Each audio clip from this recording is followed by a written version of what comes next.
Това, което днес познаваме като Европейски съюз, започва историята си като търговско споразумение между 6 държави. Постепенно те изграждат общ пазар, присъединяват се и още държави. Всяка обаче ползва свои пари с различен обменен курс, който затруднява инвестициите, търговията и финансовите потоци. Така се появява идеята за общи европейски пари. През 1979 година е създадено EQ – кошница от различните валути, използвани за счетоводни цели. А 20 години по-късно от нея се ражда еврото. В началото е виртуално, но от 2002 година става реална валута с банкноти и монети, които заменят изцяло националните. И те изграждат еврозоната.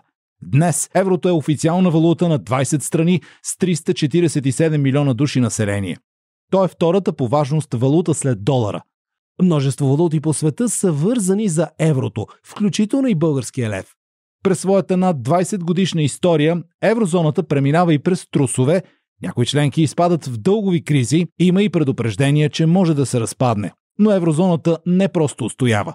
Тя се развива, затяга правилата, създава защитни механизми и продължава да расте, като очаква своята 21-а членка – България.